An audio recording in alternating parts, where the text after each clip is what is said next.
tidak? Ada. Siapa? Ferdi sama Afif. Ferdi dan Afif. Kira-kira kenapa Cak? Sakit.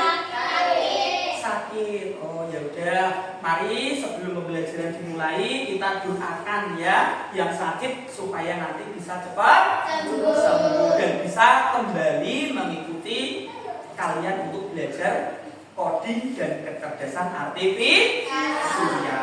Oke, sebelum pembelajaran dimulai, alangkah baiknya mari kita berdoa untuk ketua kelasnya bisa untuk memimpin doanya. Silakan Mas Azam untuk memimpin doanya. Siap, berdoa mulai.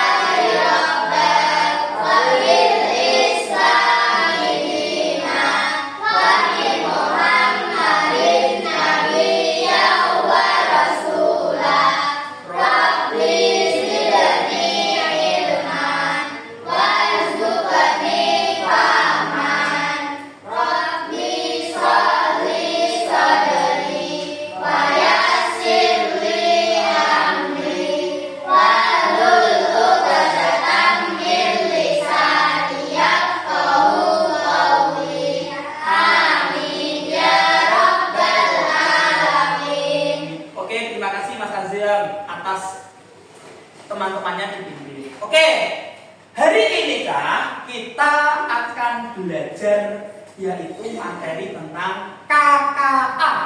Apa itu KKA? Coding dan kecerdasan artifisial. Oke. Kemarin Pak Anam sudah menjelaskan tentang apa itu coding. Kira-kira masih ingat apa tidak? Apa itu coding? Yang bisa coba angkat tangan yang tinggi. Ya, gimana Mbak Adel? Perintah. Ada yang lain?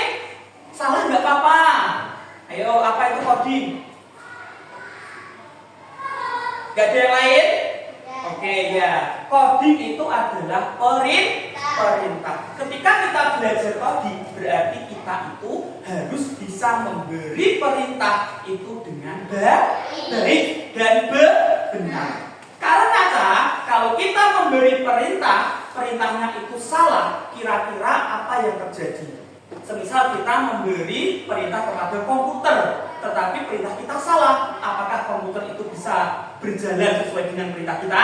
Tidak, karena komputer itu bukan manusia. Dia itu bisa bekerja atas perintah dari manusia. Kalau perintahnya betul, berarti dia juga betul. Tapi kalau perintahnya salah, dia akan salah. Oke, hari ini kita memasuki materi yang kedua, yaitu belajar tentang apa, Cak? Konsep komputasional. Ayo coba dibaca yang keras, yang belakang nggak ada suaranya. Konsep komputasional. Kira-kira ada yang tahu apa belum? Apa itu konsep komputasional? Ayo. Belum tahu karena belum Pak Anam ajarkan. Berarti tadi malam kalian tidak belajar. Tadi malam belajar coding apa tidak? Tidak. Iya harus belajar ya Cak ya, supaya pintar. Oke. Sebelum Pak Anam menjelaskan tentang konsep komputasional itu apa? Di sini Pak Anam punya sesuatu. Mau apa tidak? Oke. Ini dia. Teret. Nah, ini ada sebuah gambar. Menurut kalian, kira-kira gambar ini itu menjelaskan tentang apa? Coba ya, Najihan. Orang yang sedang memikirkan coding. Yang lainnya. Orang yang keras suaranya Mas Riko. Orang mumet. Ya, yang lainnya. Orang buta Pak. Ya, betul karena ini orangnya buta. Yang lain lagi nggak apa-apa. Orang stres karena memikirkan coding, Pak. Iya, coding itu marahin mumet ya, Cak ya. Iya. Karena coding itu marahin mumet karena kalian belum belajar. Nanti kalau kalian sudah belajar coding, ternyata coding itu mudah, Pak. Nanti seperti itu. Ya, nggak apa-apa. Kalian mumet-mumet dulu nggak apa-apa. Tapi nanti endingnya adalah happy. Gitu ya Kak ya. Oke, dari semua pernyataan dari anak-anak semuanya itu betul. Ini adalah sebuah masalah. Orang buta, orang mumet, orang yang memikirkan khotbah, ini tuh adalah masalah. Ibaratnya ini adalah masalah. Lah kalian semua itu punya masalah apa tidak? Punya. Kalian tuh punya masalah apa tidak? Punya. Punya. Kira-kira kalau ada masalah Kak, itu pengen dipecahkan, pengen diselesaikan, atau dibiarkan begitu saja? Ayo laki-laki gede suaranya. Dipecahkan. Solusinya dicari. Kalau kalian setuju ketika ada masalah, solusinya dicari, maka kalian ini tepat belajar tentang coding ini. Karena coding ini kita akan belajar bagaimana menyelesaikan suatu masalah. Capaian pembelajaran hari ini adalah peserta didik mampu memahami permasalahan sederhana dalam kehidupan sehari-hari, menerapkan pemecahan masalah secara sistematis, serta menuliskan instruksi logis dan terstruktur menggunakan sekumpulan kosakata atau simbol. Tujuan pembelajaran yang pertama, peserta didik dapat memahami konsep berpikir komputasional. Yang kedua, peserta didik dapat memahami prinsip algoritma dan logika berurutan. Yang ketiga, peserta didik dapat menerapkan instruksi kode sederhana dalam bentuk kartu kode. Jadi, kita akan belajar tentang konsep komputasional yang nomor 4. Oke. Sekarang, apa itu berpikir komputasional? Siapa yang membaca? Silakan Mbak Sherly, baca yang keras. Berdiri, nggak apa-apa berdiri, yang keras suaranya.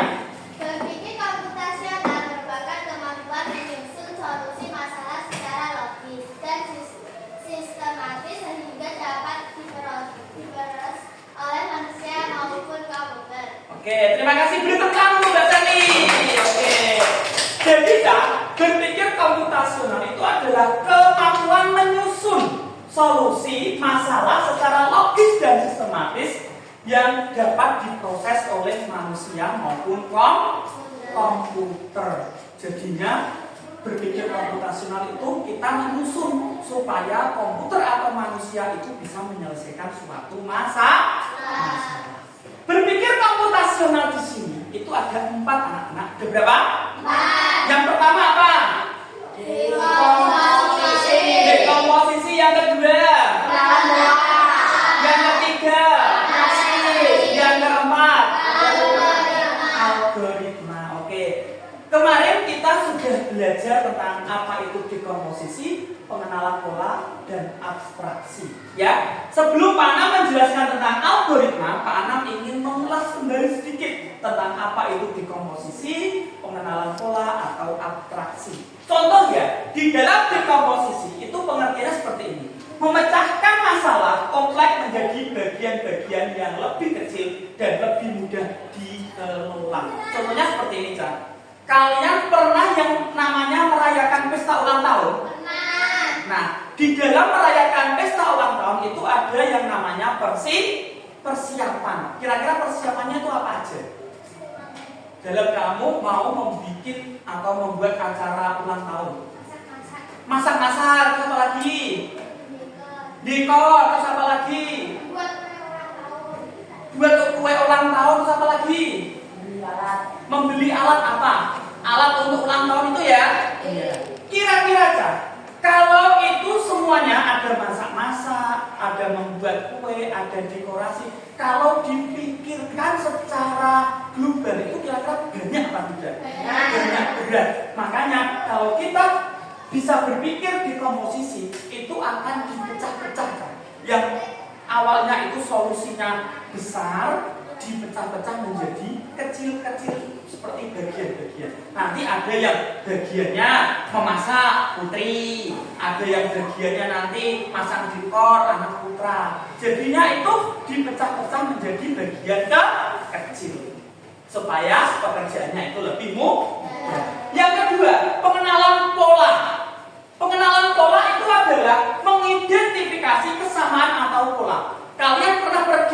kan? Nah. Di dalam perjalanan kalian pernah yang namanya menemui rambu lalu lintas kan? Nah. Rambu lalu lintas itu warnanya apa saja? Merah, kuning, hijau. Di langit yang biru gitu Pak? Iya, ya. Di situ ada warna yang paling atas apa?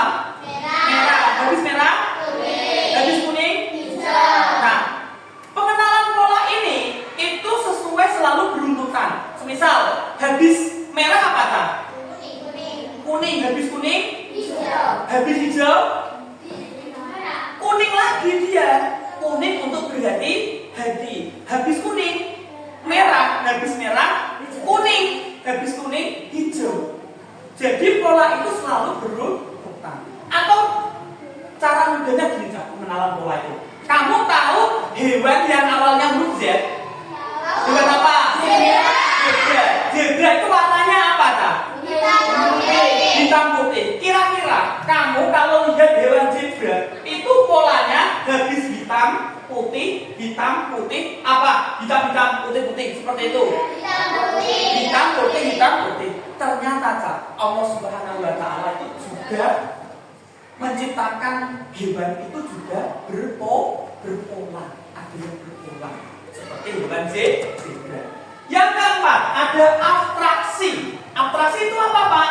Memecah masalah kompleks menjadi bagian-bagian yang lebih kecil dan lebih mudah dikelola. Contohnya apa? Contohnya sekarang kita main ice breaking. Oke? Oke. Cara mainnya adalah gini Cak. Nanti kalian akan menyebutkan, oke? Kalian nanti akan menyebutkan nama hewan, terus yang lainnya menyambung yang lainnya. Semisal gini, gajah. Gajah huruf belakangnya apa? Berarti nanti kelompok lain menjawab huruf yang pertamanya H itu apa? Harimau. Harimau huruf belakangnya apa? Berarti paham ya? Kelompok 1, 2, 3. Ya? Paham ya? Oke, sekarang Pak Anam awali dari hewan bebek. Kata terus. Kambing terus. Ayo, gajah terus.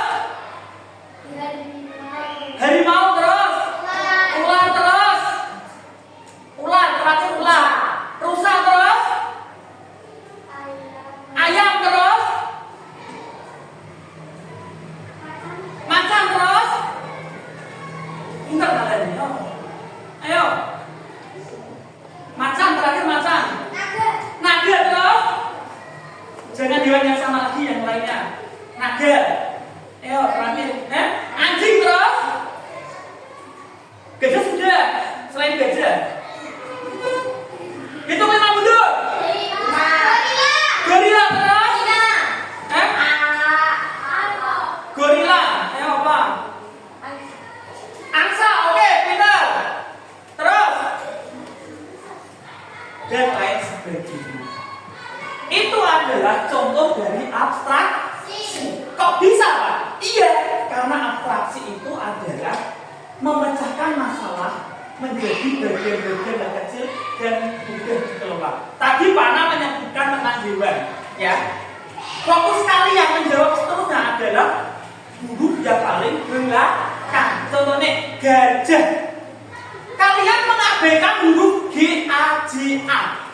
Tapi kalian fokus satu huruf, yaitu huruf Makanya kelompok lain itu bisa menyebutkan yang huruf belakang. Itulah contoh dari abstraksi. Selanjutnya adalah algoritma. Apa itu algoritma? Nah, hari ini yang akan kita pelajari. Berpikir algoritma itu adalah menyusun langkah instruksi ataupun prosedur yang sistematis untuk menyelesaikan suatu masalah tertentu. Jadi, ketika kamu memberikan suatu instruksi atau perintah, itu yang sistematis, yang benar, yang runtut, supaya robot atau komputer atau manusia itu akan paham. Ya. Nah, bentuk algoritmanya ada dua. Ada berapa? Yang pertama apa bacanya? Algoritma deskriptif. Ya. ada vokal. Algoritma deskripsi ini berupa adalah penjelasan menggunakan bahasa sehari-hari. Kalau vokal ini lebih ke simbol-simbol. Seperti halnya kalau kita belajar coding di dalam komputer itu adalah Minecraft.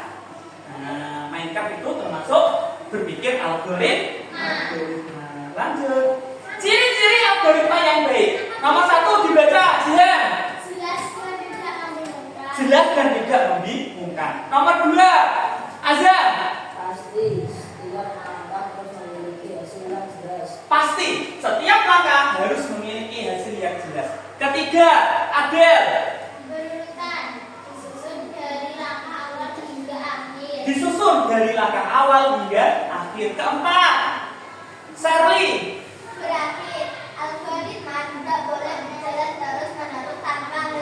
Ya, jadi berpikir algoritma itu kita harus ada berhentinya, tidak terus nyambung, tetapi ada tujuan yang harus kita capai.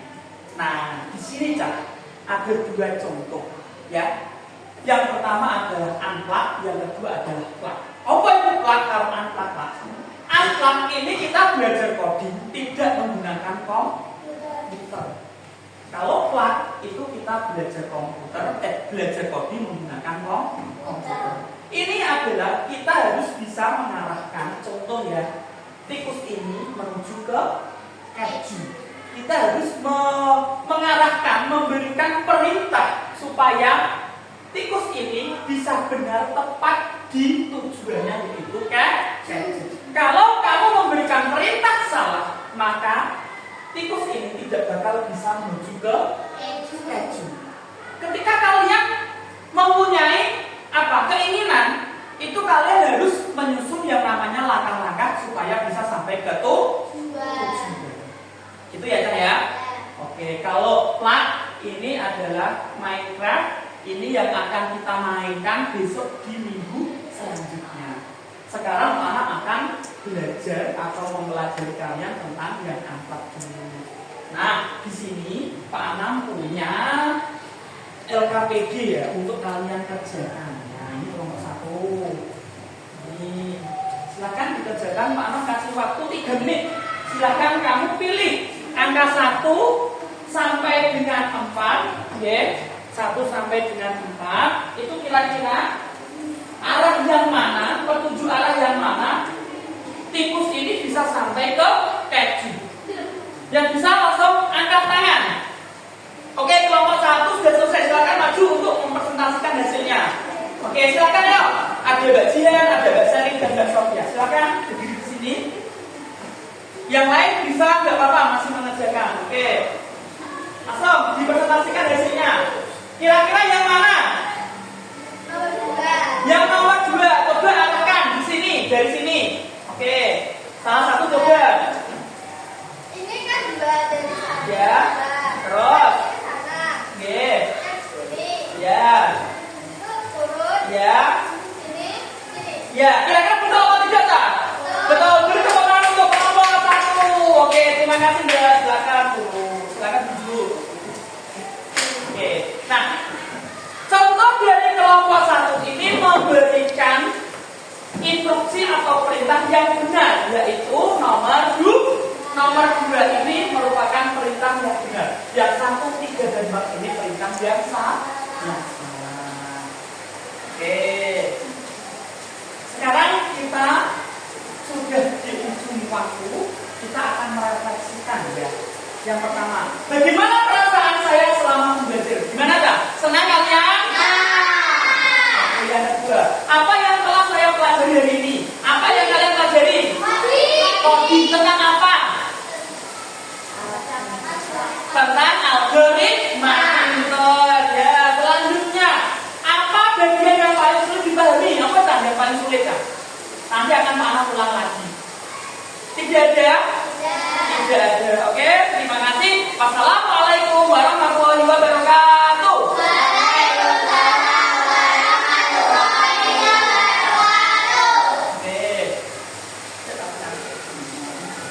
Matiin. Ya.